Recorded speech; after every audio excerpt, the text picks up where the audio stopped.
Bienvenido al podcast de The Way. Si quieres aprender inglés y hablar con confianza, estás en el sitio correcto. Hemos ayudado a miles de personas como tú a mejorar su inglés y alcanzar sus objetivos.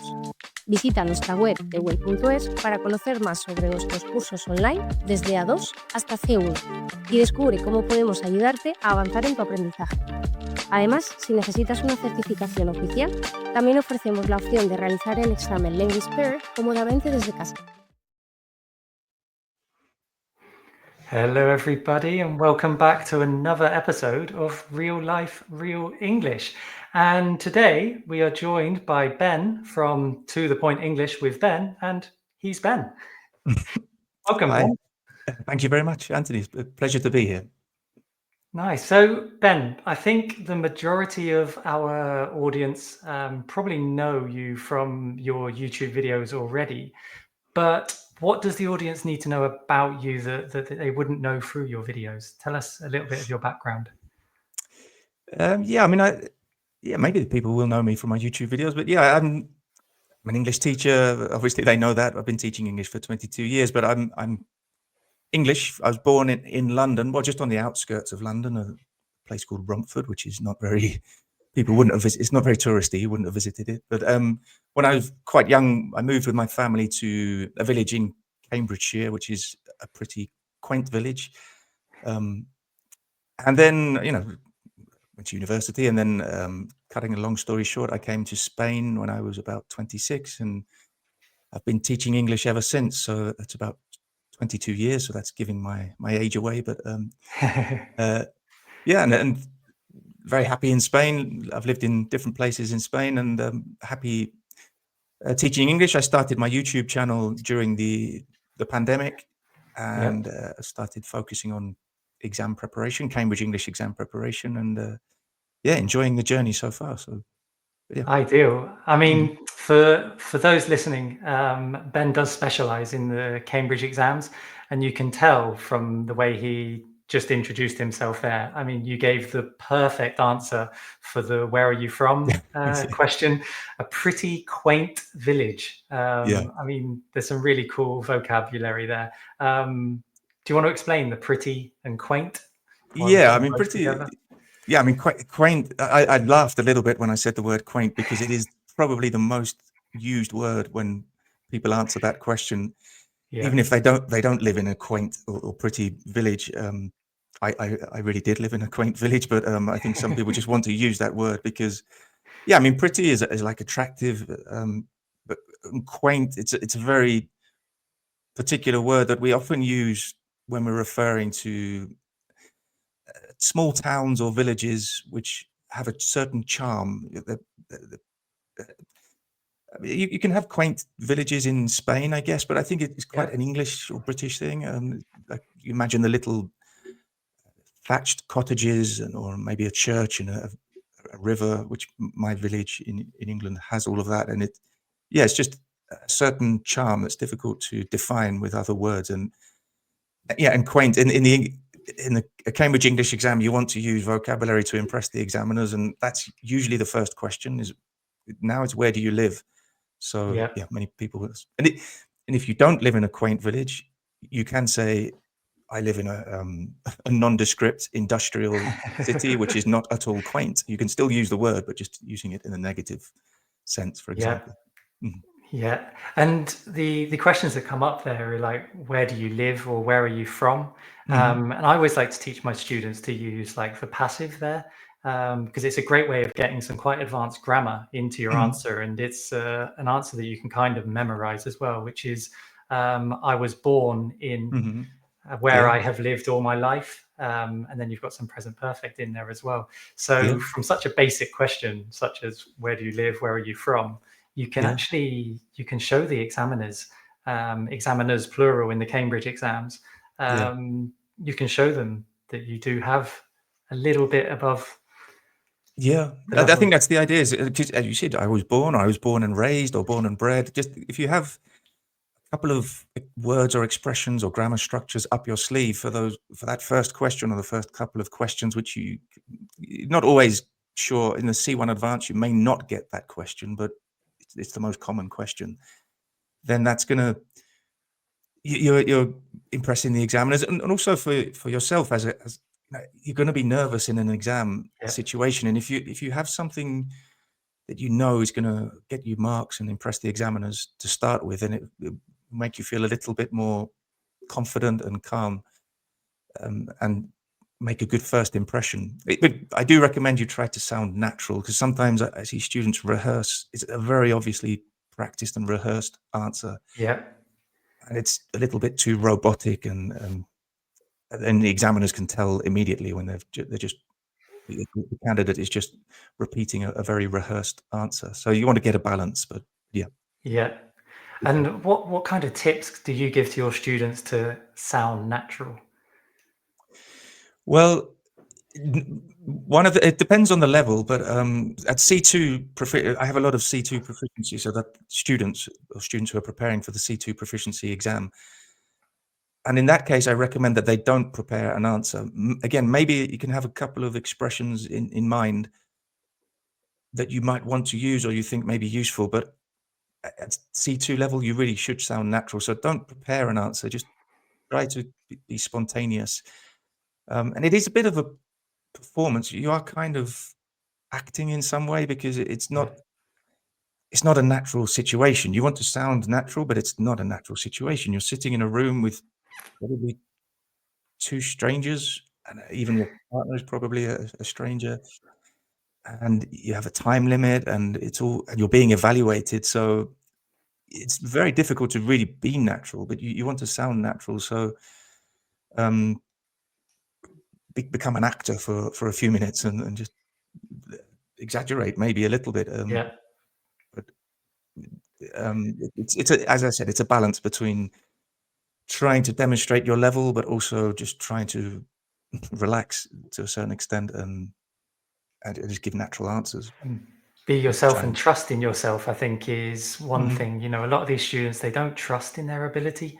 They have Yeah. the level, but they're still going into the exam extremely nervous, Mm. which is understandable. Yeah. However, there's students that I've had, and there's absolutely no chance that they're going to fail the exam, because they've got that level, and it's getting them to trust that they have that level, have the confidence in themselves, so that they Yeah. can go into the exam, not arrogantly, but knowing that they have enough inside themselves to be able to produce what they need to pass the exam. Yeah.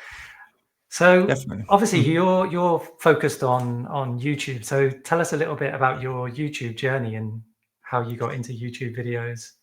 Yeah. It's funnily enough, it was my mum who first suggested, because I'd been teaching English for let me think, about 17 or 18 years before I made my first YouTube video. So I had a lot of experience teaching English with all different levels, different age groups, and a lot of students who were preparing for the Cambridge English exam. So I had the experience, but I think my mum just came across I think it might have been Lucy, English with Lucy. She sent me a Yep. YouTube video saying, "You could do that." Yeah, I was right, Mum. Of course I can. Whatever. And I kind of just dismissed it. It was nice for my mum to have faith in me and think I could do something like that. But I thought, no, I can't. And I can't do what Lucy does. Lucy's unique. She's amazing. But when the pandemic hit and we were all in lockdown in Madrid, it was a very strict lockdown. I was living in Madrid at the time. Wow. I couldn't go out. I had a dog, fortunately, so I could walk the dog 3 times a day. But suddenly I had time on my hands, and I thought, and I'd consume a lot of YouTube. I like watching YouTube videos for some English videos I was watching at the time, but also I have other hobbies like running, playing the guitar, and I was absorbing YouTube videos. So I thought I'm going to give it a go. So I came up with I think my first video was how to learn English. So I started very general. It's like, I think I gave 5 tips on how to learn English, and it was really, really awful.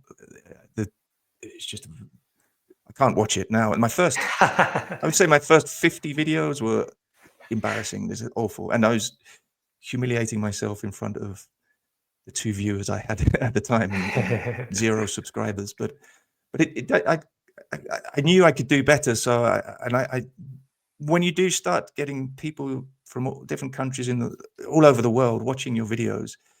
Maybe one video suddenly maybe got up to 100 views, and I thought, wow, that's 100 people I don't know in different countries around the world watching a video that I've made. And it intrigued me, and I found it extremely rewarding. So it kind of hooked me, and I wanted to get better. I wanted to get better at presenting, at editing, and content, and so I just kept making videos and slowly getting a few more views, a few more subscribers, and I just found it very rewarding.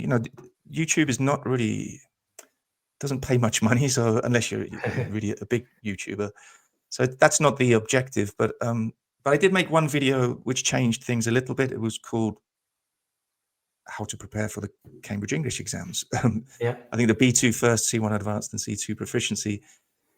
And it didn't explode, but I noticed it just started doing a little bit better than the other videos. My other videos were about grammar, vocabulary, how to learn English in general, which were doing okay, but nothing special. But that one was just getting a bit more,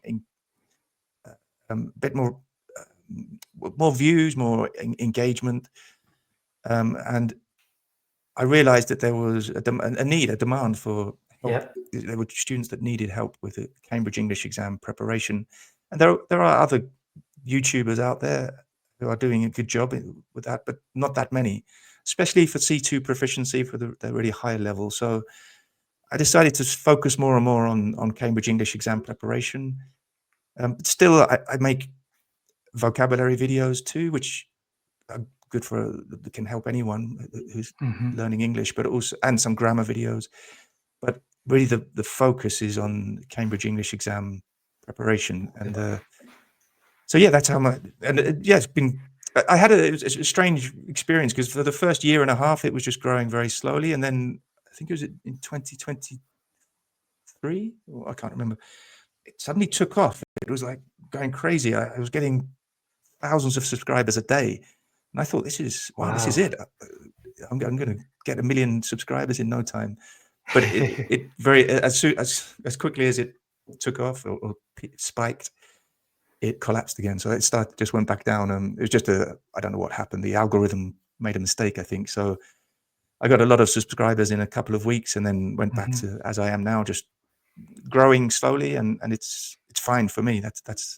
I don't really want Too many. 1 million subscribers. It's too much pressure if you have 1 million subscribers waiting for your videos to come out. I think it's crazy nowadays because of social media. We look at numbers such as, like, you're over 100,000 subscribers on YouTube. That's like 2 times Wembley.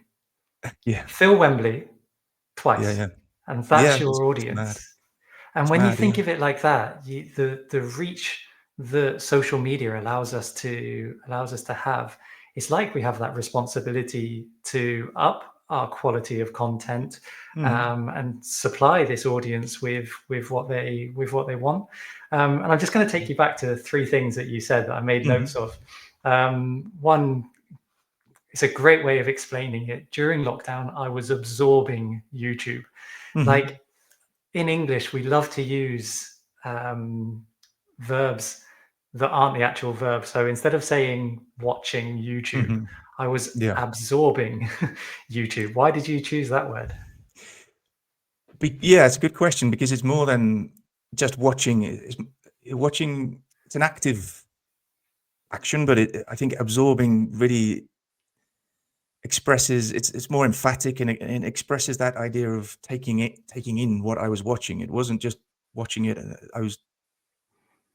I'm emphasizing that I was really involved in it, and the videos were having some kind of influence on me. I think that's probably part of the idea. If you absorb information or absorb what someone is saying, you're taking it in. You're not just sort of watching it or listening to it and then going on. You're internalizing it more, I think. So I think I used it. Obviously, I didn't consciously think about using it, and that's why this is very useful. I think I think I just used it because I wanted to emphasize how much I was watching and how important, how sort of hooked on YouTube I was a little bit, and how positive I find it. Yeah, and that was actually the next thing that I wrote down, was it hooked me. Did I say and that? again, to hook something again, we would normally say like to become addicted, maybe to Mhm. get hooked on something. Yeah. Um, Yeah, you can think so literally a yeah, hook. Yeah, I mean, a hook is, I mean, Captain Hook. Everyone knows Captain Captain Hook. Hook, perhaps, or a fishing hook. It gets you, and you can't. It doesn't release you. You can't let it go. So it's, yeah, it's sort of a metaphorical sense or figurative sense. Yeah, you're addicted to it in a certain way. I mean, it can have a negative connotation if you're hooked on something bad, Mm. but if you can be hooked on something good. Be even hooked on a person if you're really infatuated by Good. someone. Yeah, Oh, a lovely word. That's one of my favorite words is infatuated. yeah. I remember my English teacher in secondary school teaching it to me, Hmm. and I just remember at the time, obviously when you're young, and I was probably 14, so you go through those teenage emotions and trying to find partners and that, and I was like, am I infatuated or am I in love?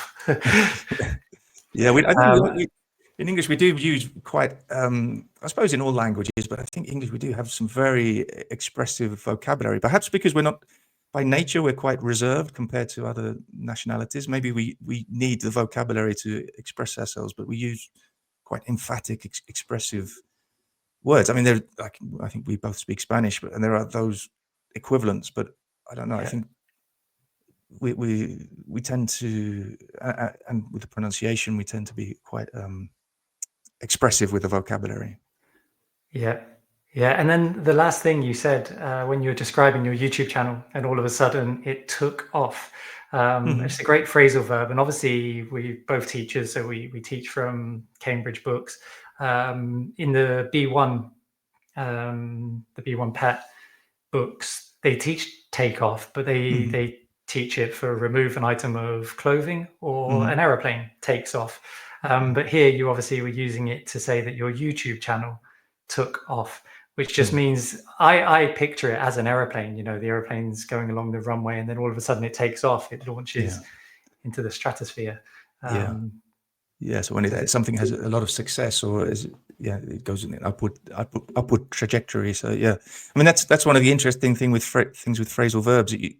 Take off could be considered B1 vocabulary if we're going to categorize it, but the same phrasal verb with a different meaning could be considered much more advanced. Like when something like my YouTube channel takes off, I don't know if it would be C1 or what, but it's depending on the use and the meaning and the context, different vocabulary can have different levels. yeah, And, so you may find the same phrasal verb in different books, but used in different ways. So yeah, yeah. it's useful. I Yeah. like I like to I like to teach my students because they obviously they're quite nervous when they go from, let's say, a B2 to a C1 class. Mhm. They've just got their B2 certification, and they're moving up into a C1 class, and they think that you have to have a C1 level to Mhm. enter this C1 Yeah. class. And I teach them not to worry about too much of the advanced vocabulary quite yet, but try and Mhm. think of different ways of saying things, Mhm. because obviously on the mark sheets for the exams, they're getting graded on being able to produce a wide range of vocabulary. It will say a wide range of advanced vocabulary. So if they're able to describe something, instead of saying take off, as in my YouTube channel took off, they can say it that way. But then Mhm. later on, when they're explaining the same thing, they could Mhm. say that it got momentum and become a success. Mhm. It's two different ways of saying things, and that's what I Mhm. think they get extra Yeah. points for being able to do, instead of repeating the same vocabulary.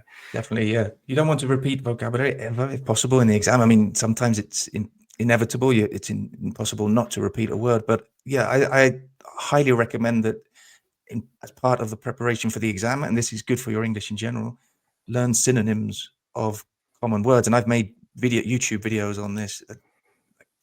I think synonyms for the 10 most common, or 10 common adjectives, not the most common. Mhm. So the most, I think what always comes up is, in every exam, you will have to say the word, or it'll be useful to say the word important. It's very important. And sometimes I just hear students saying it's very important, it's very important, it's very. You have so many synonyms for very important, like it's essential, crucial, pivotal, um, of paramount importance. So just learn a Yeah. few for those. And in your speaking, if possible, it's more difficult when you're speaking to think, to stop and think. But in your writing, as you said, every time you write an adjective or an adverb or anything, just think, do I know a more impressive synonym, especially to avoid repetition, but also just to impress, to get more marks. And also with the grammar, I mean, you may think, can I express this idea using a conditional sentence or in the passive voice? Would that be better? Or left the sentence? Just think twice before you write the sentence. And that comes with preparation, because you have very little time and you're under pressure. But if you do that in your preparation, you'll become more instinctive. You're just always thinking, how can I express this idea in a more sophisticated, impressive way? Yeah. Because you don't want to get those marks. And I think that comes from, like you said, preparation is one, and then repetition, as in mock exams, doing past papers, practicing with people like yourself, where you know, the internet has given us the opportunity to be able to book a session with yourself and practice the exam and get feedback. Yes. One thing we do in our academy, and I love it when I hear the teachers do it, they ban certain words and then they give forfeits if you use that word. And one of them is important. They ban the word important. Another one is because, that they repeat because a million times. And then fun and funny. A common one. So they write on the board, today's banned word is, and then what it is, and you're not allowed to say it during the class. And if you do, you get a forfeit. That's good. Yeah. Forces them to think. Yeah, it's okay in an exam to use the word important or very important. It's good. It's fine, but don't repeat it, and don't and try to use. It's good to use impressive alternatives, but yeah, that idea of banning a word in a class to force students to come up with others or alternatives, it's a good idea. Yeah, and what it does as well, because we've put this forfeit on it, the other students are listening because they want to catch out their classmates. Right. Yeah. So they're listening to what their classmates are saying, and if they do say the word important, they're like, hey, you said important. So it gets them more involved as well, which is really cool. Yeah. So I'm going to move on to real life, real English, and we're going to talk about something that we can use the phrase hooked on. So before the show, you said that you're starting to run again. You've taken a bit of time out from running, but it's a passion of yours. And it's, the people that know me will be laughing now, because any chance that I get to bring running into a conversation, I do it. So you're my favorite guest so far, Ben. Great. for suggesting running. Right. So let's talk about your running career. Let's say you said before the show that you use running to get into the right frame of mind and to be with your thoughts and things. Talk a little bit about when you go for a run, the sort of things you're saying to yourself. Why is it so important to be alone with those thoughts when you're running? Well, I started running about 8 or 9 years ago. I was getting a bit chubby, a bit overweight, and I thought I need to do something. I wasn't really doing anything, so I started running. And at first, it was hell. It was a struggle. Every time I went out, my muscles were aching. I was dripping with sweat. I couldn't breathe, but I forced myself to continue. And then I guess this happened to you. I don't know if maybe you've been running all your life, but there was this moment, or I think it was just one run. I thought, this actually feels good. Now I'm not suffering. I mean, you still suffer, but it's in a different way. It's like and then you can start running longer distances. And when you start running, I don't know, probably over 5 kilometers at the time, and so you're out there for about over half an hour,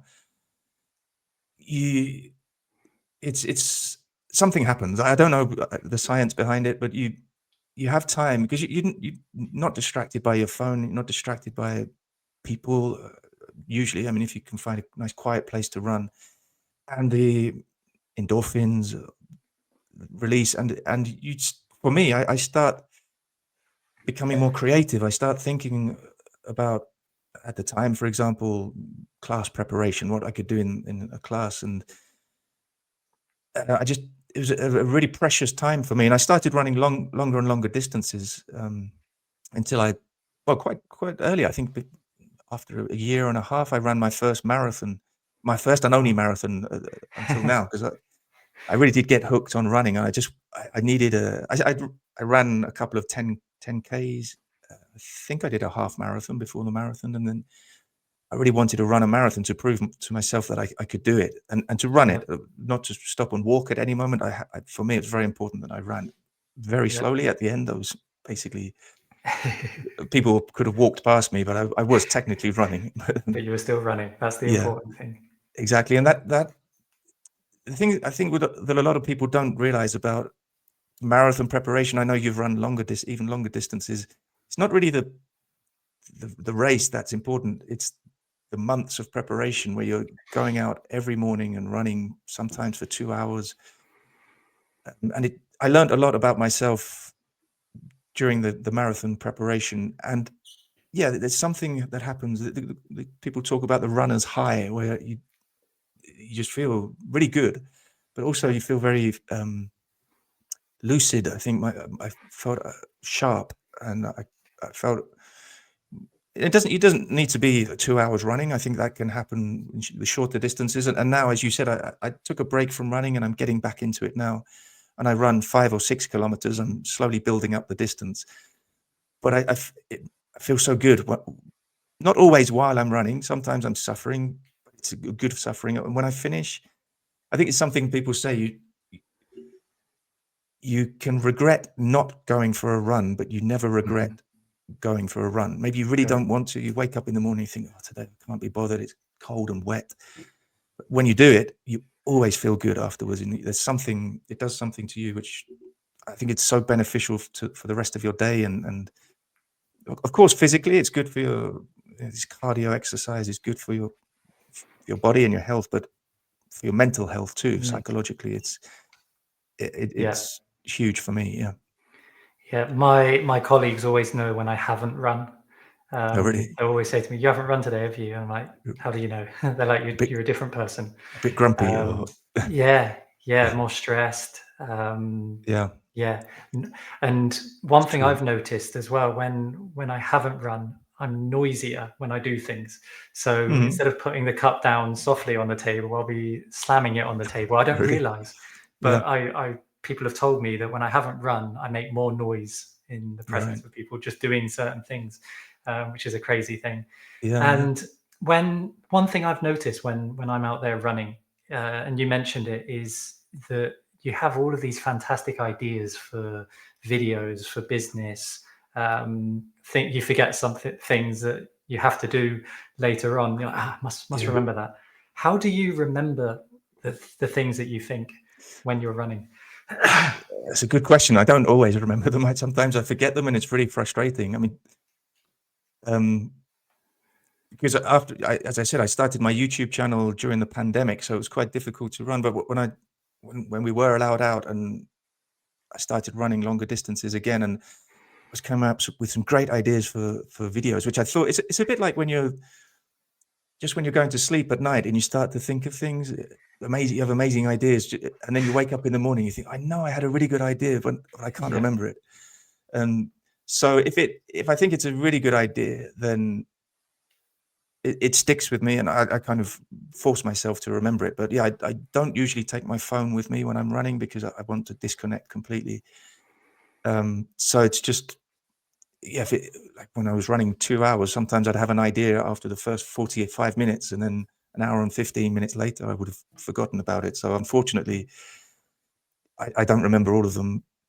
But I think the good ones, if I have a really good idea for a video, or for a way to explain a chunk of grammar or something, or an idea for a course, then it will stick. It sounds very pretentious, but it reminds me of I think an interview with Paul McCartney, because Paul McCartney has written thousands of songs in his life, but most of them he forgot. He never finished them. He just never recorded them, or maybe just a melody or a guitar riff. But he says if they're good enough, he will remember them. So it's not like he regrets some potential hits that he forgot. He's sure that the really good ones stay with him. So it's a bit like that with me when I'm running. If I come up with an idea and I forget it, it probably wasn't that good anyway. So I don't beat myself up about it too much. That's a lovely way to think about it, because we had this conversation. I mean, my team in the academy, they're fantastic, and they're on the receiving end of my ideas. So when I'm out there running, and an idea comes to me, because I'm in the mountains, I take my phone for safety, right. and I get the phone out and I'm recording a video while running, of my idea, and then I send it to the group. So they're on the receiving end of my Yeah. ideas. And this podcast actually came from one of those ideas of setting up a podcast for English teaching, and then it all expanded from there. Yeah. You mentioned just now that you speak Spanish. So this is an interesting question. When you're out there running, are the conversations in your head in Spanish or in English? I think in English, but to be honest, because people have asked me about not the same question, but they've asked me if I dream in Spanish sometimes or in English, but I don't remember. I don't know if people have different types of brains, but I don't remember words or having.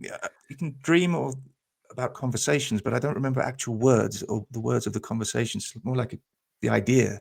The concept. I think it's the same when I'm running. I mean, maybe when an idea comes up, I don't think it comes up in words, but then if I'm thinking of how to practically make a YouTube video, then it would be in English. But I don't know. I'm gonna pay more attention next time I'm running to see if I'm thinking in, because sometimes I do think in Spanish, because there's certain and it's, as I said, I don't really think in words, but then sometimes I realize when I'm sort of becoming more conscious of what I've been thinking, because it's quite sort of unconscious thoughts sometimes. I think I kind of want to express the idea in Spanish, or the output is in Spanish for some reason. But I don't know why. What about you? Do you think in Spanish? Yeah, or so English? it's something that I've picked myself up on recently. Is that if for example, I'm going into a Spanish business meeting and I'm thinking about that meeting, then I'll be thinking about it in Spanish, because I know that the people that are in the meeting are Spanish, and I didn't realize that I was thinking about it in Spanish until recently. The normal day-to-day conversations they're in English, but like you said, it's not words that are coming to you. It's like a concept, an image of something. And then it's up to us to put it into words and make it reality. And that's a very strange observation to have. The fact that there's no words coming to us. It's an idea which hasn't been expressed in words quite yet. I'd like to expand on that one somehow. I guess, people. I'm sure people have studied that. I guess that the origin of language, because obviously we had ideas before we could articulate them using language. I guess humans, before we were sophisticated enough to be able to communicate with words, I don't know if we were humans then or what. I don't know, but we could express our. We just had ideas, or concepts. I don't know, but I think we're still. As I said, when you're dreaming, or when I dream, I never remember actual conversations I've had. It's just the feeling or the idea of a conversation or an interaction or something. That's cool. I like that. I'm going to make a note of this, and like I like to do running meditations, where you take an idea or you take a concept, and that's what you focus on for the whole time that you're training. And it could be something as simple as the race that you've got coming up, and you want to go into the race with a certain mindset. So you just focus on that idea for the whole time that you're running, but you watch every other thought and feeling and idea that's coming to you and trying to distract you from focusing on that one thing. And it's a really interesting experiment. If you haven't tried running meditations, there's some quite cool YouTube videos out there that explain it. And it's all about silencing that mind Right. And that inner conversation. It's really cool. Yeah. You mentioned just now that you ran a marathon. Mhm. Which marathon did you run? It was the Madrid Marathon because I was living in Madrid at the time, so I thought I'd just sign up for that. I got the metro to the starting line and walked home. But yeah, it was a great experience. I mean, I don't know if have you run the Madrid Marathon? No, I haven't done the Madrid. A friend of mine did it. Is it called the Rock and Roll Yes, yeah, Marathon? that's it. Yeah, He did that one, and he said it was just one of the best races that he's ever participated in, really. purely because of the atmosphere. Yeah, Everyone was it's, on the streets, the yeah, bands. it's true, of course. But I remember at the beginning, you have a lot of people lining the streets, and it's amazing. You feel, I mean, you're with hundreds of other runners or thousands of other runners, but you feel special. You feel like and sometimes people do read your name and say, "Come on, Ben." I'm like, "Who's that?" Yeah. Suddenly, they're like, "Oh," and it makes you feel, really gives you a boost. But probably this happens in many marathons. There's one part where suddenly the crowd starts to dissipate, and you may just have one or two. Or I remember in this marathon, it was just after the halfway mark, and the sun was out. There was no shade. It was, and just a long straight road, and there were no spectators, nobody cheering me on or us on, and all the runners are sort of, because when you start, you're all running together, but as the marathon progresses, you kind of you separate and you're running on your own basically, and that really hit me. I felt very alone and very tired all of a sudden because you start with a lot of energy and you're very enthusiastic, and Yeah. but then at that moment I thought, oh, I'm in trouble here because the sun was beating down. There was nobody cheering me on or us on. I felt really alone. But then as you get close to the end, then the crowd starts to build up again, and yeah, it's a nice. I can't compare it with other marathons, but it is quite. There are lots of Yeah, it's not the hills. flattest. It's not Yeah. flat. No, Madrid is quite a hilly city. So I was telling you before a bit. That was the year before the pandemic. So and I was no, yeah. So I'd already signed up for the next year's marathon in Madrid, but that was cancelled because it was right in the middle of the pandemic. Hmm. And I'd also signed up for the Valencia Marathon, which apparently is one of the best because it's very flat. And Yeah. my objective, I think it was a bit of an optimistic and unrealistic objective, was to try and beat the 3-minute marathon, but I don't think I was very far from that. But 3-hour 3 hour. marathon. 3-minute would be good. But I'd love to just run maybe one day. I don't know if I'm too old now, but maybe I'll get back to that kind of level. But I wanted to run a flat marathon because it's Yeah. a different experience, I think.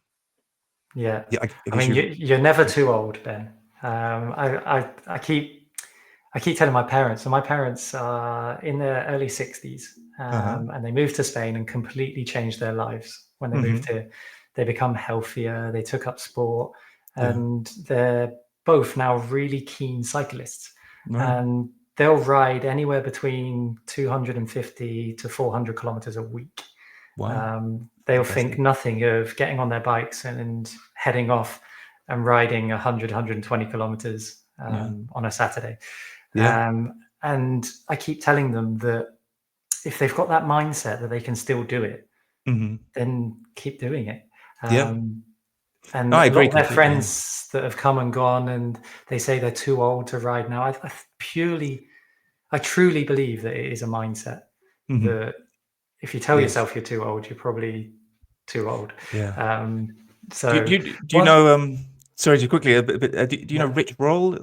You heard of Yes. Rich Roll? Yeah. Yeah, He was the a huge podcaster. inspiration to me.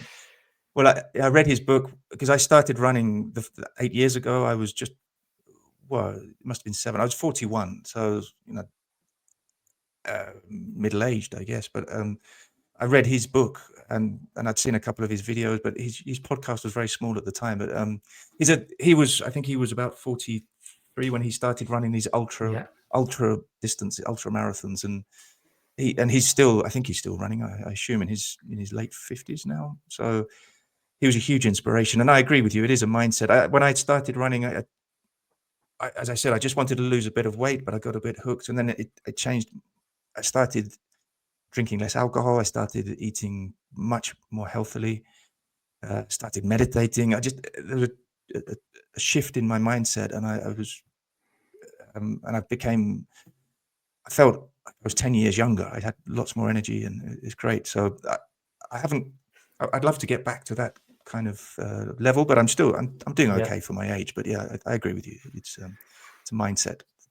And it's issue. consistency as well. You know, it is difficult to get out there, and we can make the comparison here to learning English. Like, it is difficult. We're not trying to hide the fact that learning a language is hard, but so is going to the gym day in, day out. And you go to the gym once, you start doing some bicep curls, you're not going to have massive biceps. However, if you go to the gym 6 months in a row and you start doing your bicep curls and some ab crunches and everything else, you'll notice the difference in your physique. And it's the same with English learning.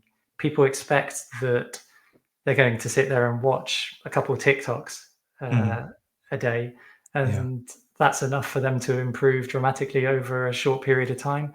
Whereas they really need to have this goal in the future, which could be a Cambridge exam, a language cert exam, or just the fact of traveling to another country and being able to interact with other people, and then having that consistency to be able to make sure that you get to where you want to be. So Valencia Marathon you mentioned just now, and I can't move on without mentioning my experience in Valencia. So we went to Valencia last year, December, so 2024. And it was a group of my friends. We all had it as like our goal race. And I don't run on tarmac. I'm a trail runner, and I like to do the ultra distances. So this was my first ever marathon on the flat, and I wanted to make it my first and only marathon on the flat. So I had the same goal as what you had in mind, which was the 3-hour mark. I think if you can run a 3-hour marathon, then that's a very respectable time. And that was the plan. Now, leading into the marathon, my training was not the best. I had too many things going on. You know those moments in your life where you say yes to too many things, thinking that it will be fine, and then it all catches up at you at once. That's what happened going into this marathon. And obviously, they'd suffered from the floodings last year as well. So we arrive at the start line of this marathon, and the atmosphere and the feeling in the air was something I'd never felt before. You could just feel the emotion. And then they played the Valencian anthem, and I looked around me, and there were people crying. Really? And it was so emotional. And then the marathon starts, and you're off, and you're like, whoa, this is something special. And we're running in a group. And for those that haven't run in these major races before, there's always pacers. So there's people that have flags coming out of their back, and it says the time that they're running. So you can run with the pacer. And normally, if you get with the pacers, you're in a huge group of people. And I remember the first 5 kilometers was everyone got into a rhythm, and I was listening, and all of a sudden it was like every single footprint was in rhythm. And again, it made the hairs on my arms stand up. And then you've got the crowds, and people are holding signs, and then there's music going, and it was just the most spectacular experience I think I've ever had in a race. And I managed to stay with the pacer, and then the last 5 or 10 kilometers, I still had a fair bit of energy left, so I could push on and break the 3-hour time. Congratulations. That's a fantastic achievement. Thank you. And it's a big tick next to 3-hour marathon done. I don't need to go back and repeat. But what was special about it, not just tick on 3 hours, was the fact that you were part of something very special that year. And I think everyone that took part in the marathon will agree that there was something in the air that everybody felt that year, and it's really difficult for me to put into words as well. Yeah, it sounds like an amazing experience. But do you think that could happen in doing another activity? Because I think I've never had that, because that's a very unique moment and to be in that place at that time, obviously because of what had happened with the floods, it was a particular feeling. But for me, running and marathon running, and I've never run more than a marathon, as you have, like longer distances, but I think these are called races, but I don't think you don't have that competitive feeling or nature. Everyone's kind of helping each other and encouraging each other, and you're interested in your own time and you want to beat your personal best or whatever, but it's not about beating the person next to you. And maybe if you're in the sort of a really competitive athlete, professional, but usually it's just everyone's in the same boat. Everyone's got the same feeling, the same objective. It's not about beating the guy next to you. It's about helping them, and it's about encouraging them, and it's a really positive experience, I think, in general. So, and I don't think you get that in other, so maybe cycling, I don't know, but that other sports or other activities, I don't think they have the same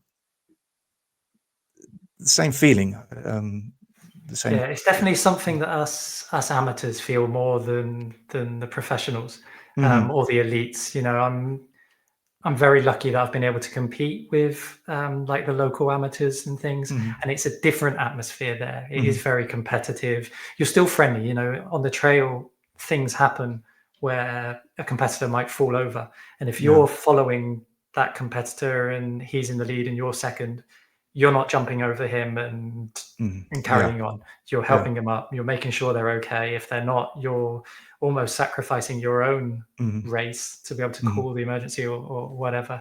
But it is something very special when a group of people enter something with the same goal, which is to complete it.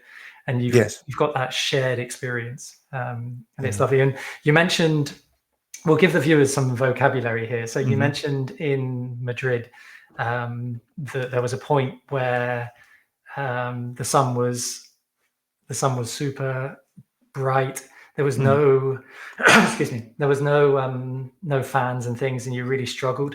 And there's an expression that we use in the running world which is called "you hit the wall." To hit the wall. And if you hit the wall, it's like running into a brick wall, where it's like my legs aren't working, my brain and my body are disconnected. And I don't know if you've heard of the expression "to bonk." Yes, I have heard that. Yeah. I mean, we're laughing because it has a couple of meanings in English, but in British English, at least. I'm not sure in American English, but yeah, because I think there's a word in Spanish which is not that they use a lot for cycling and running, which I wasn't sure of the word in English, actually. So I remember I had to look it up, and I think bonk came up. To bonk, it's like it's when you just can't. You lose all the energy, and you kind of it's almost impossible to continue doing the activity that you're doing, whether it's running or cycling. So a bonk normally comes when your energy levels are depleted, and it's because you haven't been able to take on any new nutrition. And obviously, doing these sort of sports, it's extremely important to. I've paused there and laughing because before the show we were talking about the word important, and I said about how in our academy the word important is banned in certain classes, and then I went and used it. So it's crucial to be able to take on enough calories to be able to see you through the race.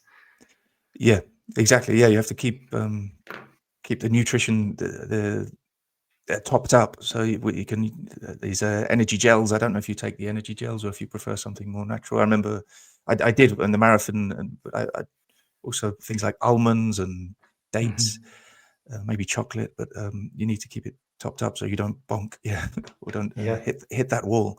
I think at that moment that I was describing, I hadn't quite hit the wall, but it was when the initial sort of euphoria of being in a marathon and everyone cheering you on, when that had sort of died off, and I realized on my own, I think it's when I thought this is going to be more difficult, and I hit the wall a little bit later, about 10 kilometers from the end, and that was when I was just focusing on putting one foot in front of the other and just keep running, and there were people collapsing around me. literally. But there were some people overtaking me too. So some people had saved their energy till the end, but I was just focusing on just getting to the end. It's awful, but incredible at the same time. It's one of the most amazing experiences of my life. Yeah. And to give the viewers some more vocabulary, obviously, when you're suffering like that, it's because the body is giving up in a certain way. And lots of people in marathons, especially, and when it's a hot day, they get things called cramps. And I don't know. I'm trying to think of the translation into Spanish because that's the easiest way to do it. Is it agujetas? No, that's just aches. Agujetas is like sore muscles, but 1 second. I can't remember. So yes, when your muscle really tightens up and it's quite painful, and you need to stretch the muscle. It can happen when you're lying in bed. Your feet sometimes cramp up, or your calves. I think the calves, which are the muscles on the back of your legs, your lower leg, probably the most common muscle to cramp. To cramp, yeah. Yeah. I wish I could remember in Spanish because it happens in football quite a lot. But yeah, well, I'm lucky with it. Agujetas is a really interesting one as well, actually, because I'm just thinking about how they say it in Spanish, and they say, I have, don't they? I have agujetas, tengo agujetas, which we don't say in English. We say like my muscles are sore or I'm stiff. Yeah. I ache. My muscles ache. If you say, are you aching? You say my calves are aching or my calves are sore. But yeah, you wouldn't say I have aches. Something. It's possible, but it's not common. Yeah, it's not. Agujetas, I don't think we really have. Well, the translation is to be sore, I think. But yeah, it's not. It's different part of speech. So yeah, I'm still trying to remember what cramps is. How to say cramp? It will come to us at the end of the show, and we'll put it into the show notes. So you did the rock and roll marathon of Madrid, and the next topic that you wanted to speak about was music, and in particularly playing the guitar. And I think, like myself, everyone has noticed the guitar in the back of your sorry, I don't have it. It's over there, and they're probably waiting for the guitar session to come out in English. So tell us about your guitar experience. Well, I'm not a fantastic guitar player, but I love picking. I started playing the guitar when I was 16. My 16th birthday present. You know, if I passed my exams at school, my parents agreed to buy me an electric guitar. So, because you have also the amplifier. So I started playing then, but now I don't touch my electric. I only play acoustic. I just like to strum or finger pick the acoustic, but it's something that maybe similar to running. I find kind of very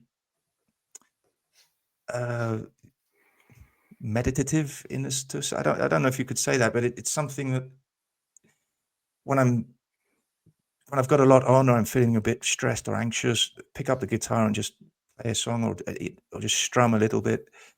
Sometimes I sing along. I'm not a good singer, but it's just it's something to focus on that's not, takes you away from any issues you have at that moment. And music's a big part of my life. I love listening to music, and for me, I think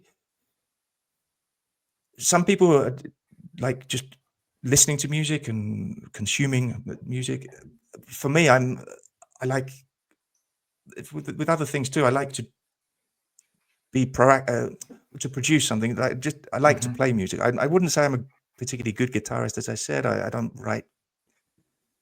I do come up with different melodies and chord sequences and sometimes lyrics, but I've never really finished a song.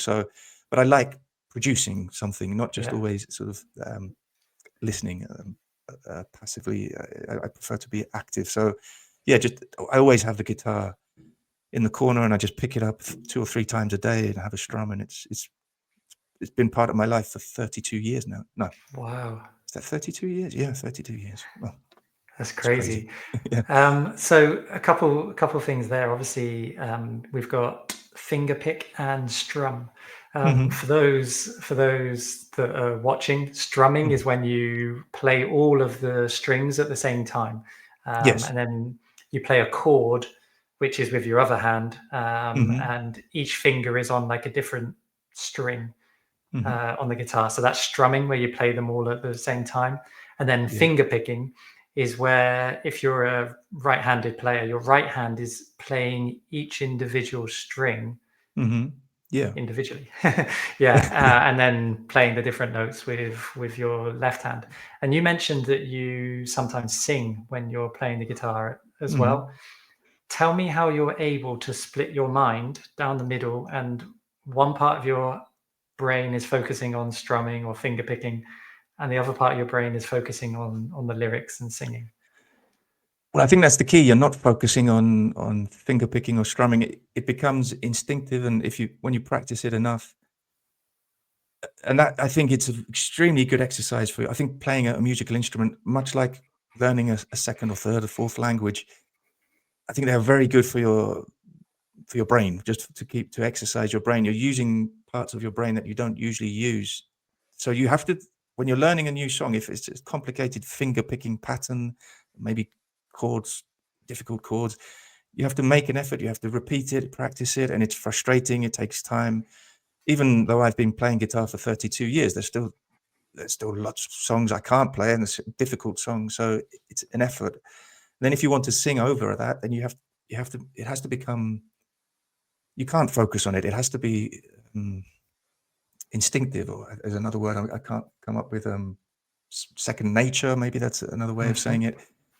You're just playing you're finger picking. Sometimes you have to think a little bit, but also if you know the lyrics to the song, you don't need to think too much about the lyrics. If you learn all the aspects really well, then it comes naturally. And then that's why musicians are, really good musicians, professional musicians, it's not easy to do what they do, because they're playing the instrument, they're singing the song, but not only that, they've got a feeling, they're putting emotion and intonation, and they're not just singing flat. That you can sing really well, hit all the notes, but without any character, without any personality or emotion. So it's really good.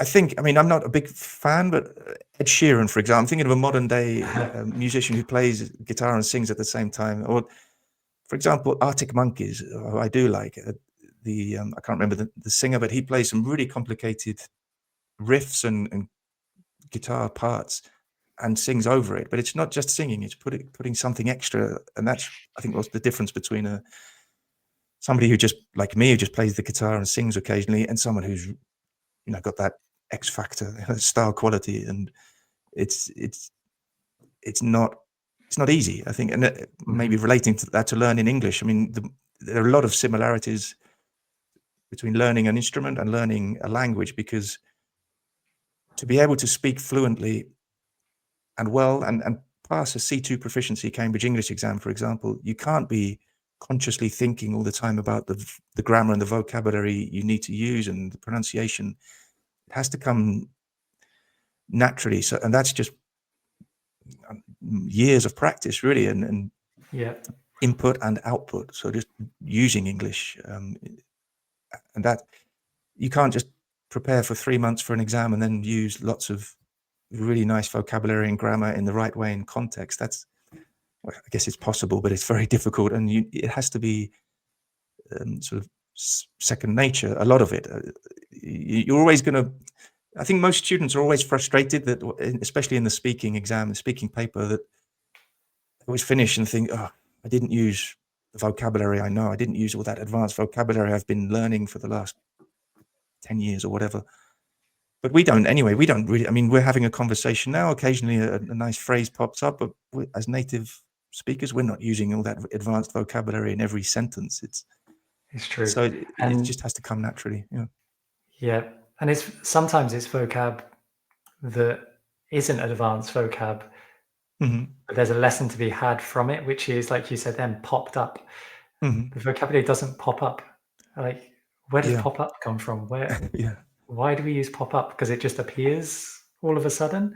Yeah. So I've heard athletes talk about being in the flow state, and the flow state is, I think, very similar to what you described, where you're feeling it, you're in the moment, nothing's distracting you, everything seems to flow like a river in the right direction. Would you describe like playing the guitar and singing very similar to Yeah, that? I think so. Yeah, I think yes, I think you can get into that flow state playing an instrument. It just sometimes just playing the instrument without singing. But I think to get into the flow state, it has to be something that's quite demanding, but not too demanding. I think you have to find it's a level where it needs some kind of effort, but it gets to the point where it's not really a conscious effort. You're just it's flowing. Yeah, it's flowing. But it can't be something that's really easy. So it depends on the song you're playing, probably. If you're playing a 3-chord song, just strumming A, E, and D, for example, you're probably not going to get into that flow state. But if it's maybe a finger-picking, complicated song, but not too complicated, not where you have to really think about what you're doing all the time, you kind of, it's kind of like meditation, because everything else, you can't think about anything else. So you can't, maybe you've got a big problem in your life, or you're stressed about something, but in that moment it won't bother you because you have other things to on your mind, literally. So, well, not literally, but your mind is occupied with other things. So yeah, I think it's kind of a flow state. Yeah. Well, I'm that annoying guitar player that can play Wonderwall, and that's about it. Which everyone has up their sleeves. But I have tried to play other stuff, and if I've got the tabs and the music in front of me, I can kind of follow the basic chords. I get into trouble when there's bar chords. I really struggle with the bar chords because they just don't sound right when I play them at the moment.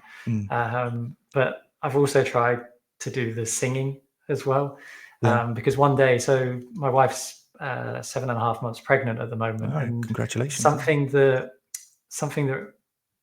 I would really, really like to do in the future is to be able to play little nursery rhymes or play some songs and sing to her. So it's become a priority of mine, is to pick up the guitar and start to play it again. That's great. And I'll be motivation. playing, yeah. So I'll be playing super simple songs. Have you heard of Super Simple Songs? No. Baby Shark and all of those. Oh, right. Yeah.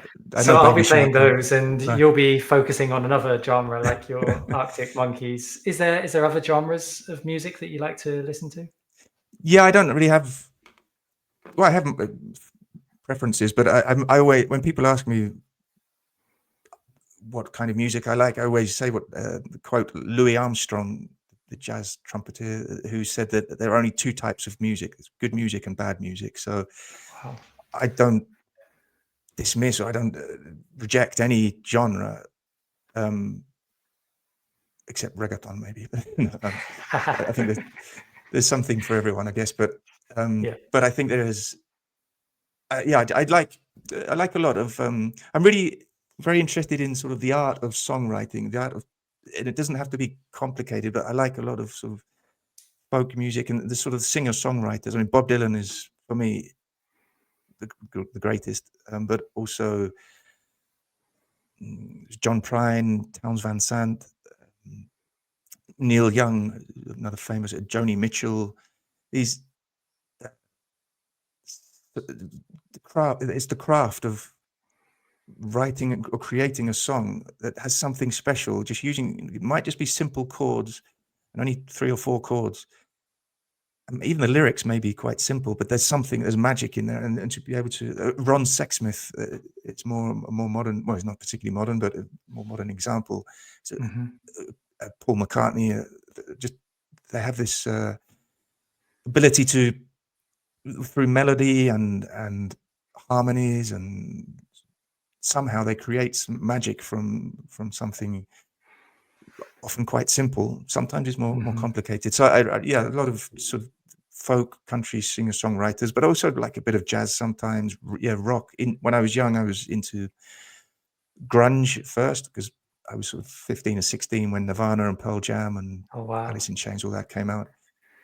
And then indie, like British indie, I was really into Oasis. Was when I was about 17 or 18. Oasis exploded. They came on the scene, but also the Stone Roses, Happy Mondays, the Charlatans, Suede, a lot of guitar, mostly guitar-based rock. But the Britpop And have you stuff, been to see any of these bands live?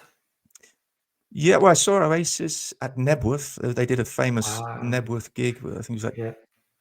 250,000, a quarter of a million people attended over 2 days.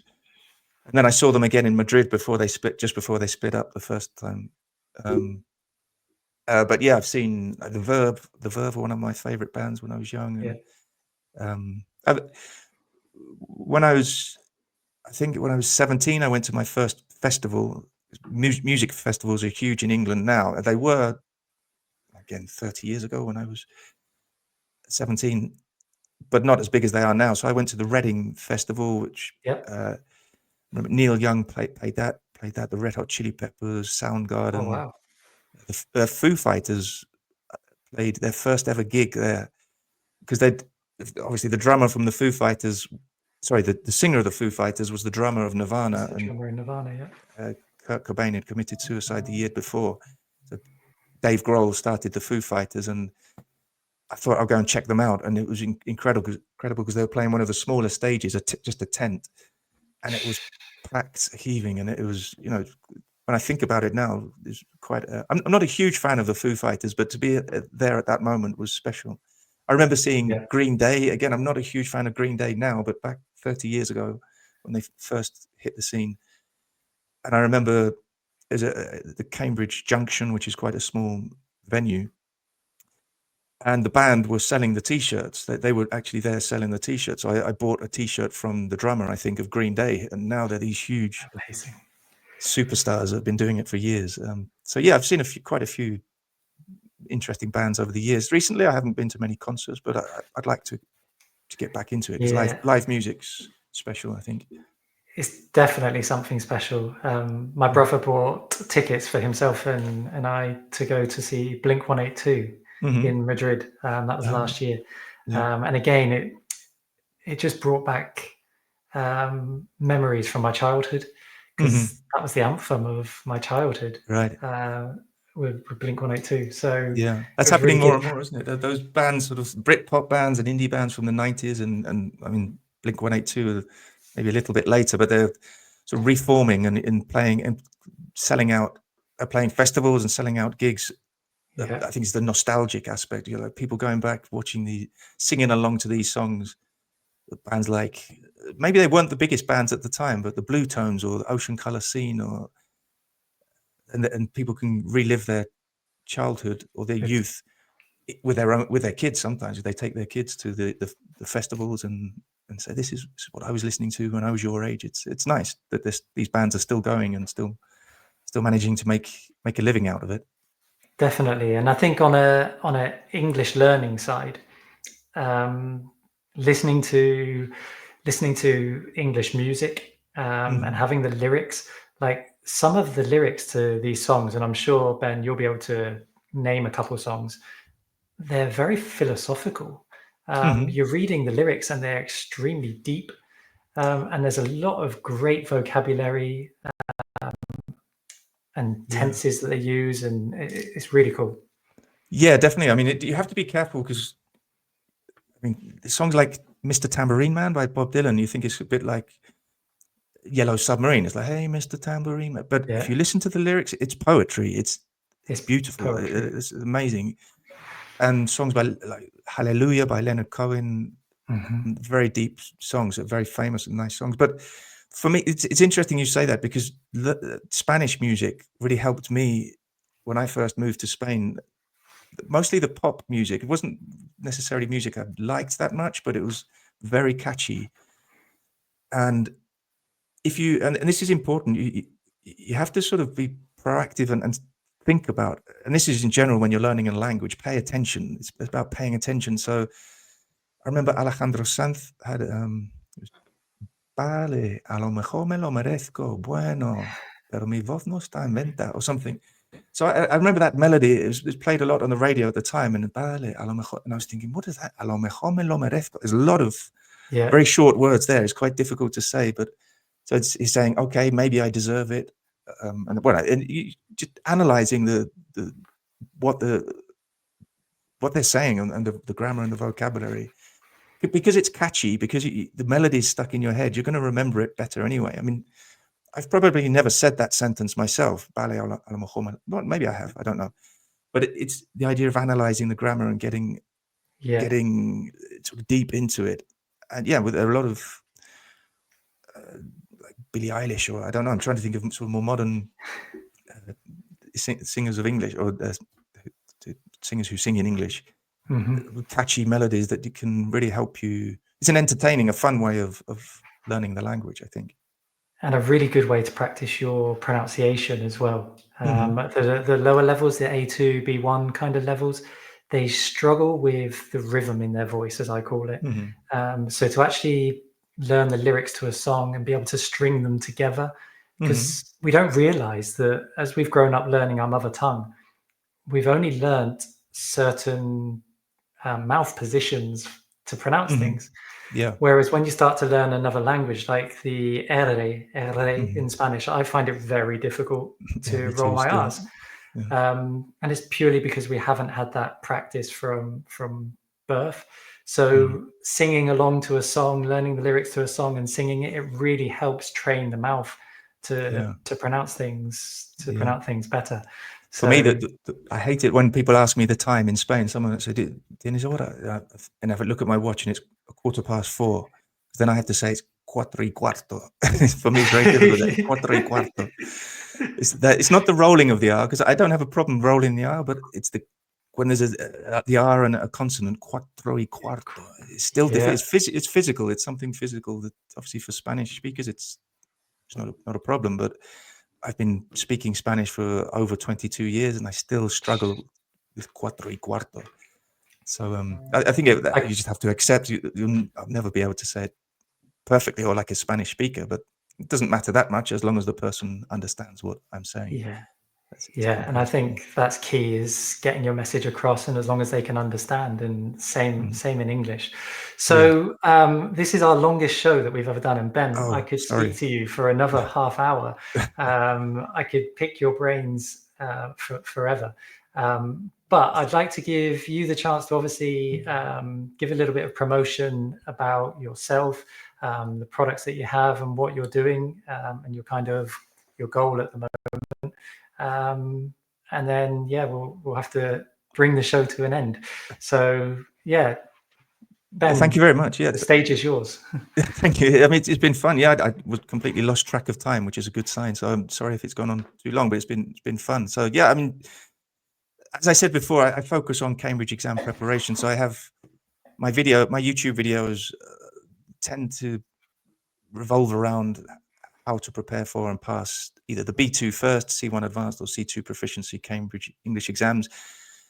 But I also have vocabulary videos for everyone, and some grammar videos. I have a grammar course, which again, I kind of had Cambridge exam preparation in mind when I created the grammar course, but grammar is grammar. So if you're struggling with grammar and you want to reach that advanced level, it's quite a big course that covers many very useful grammar areas that are difficult to learn from exercise books. I think online courses are particularly useful because you can repeat the videos as many times as you need.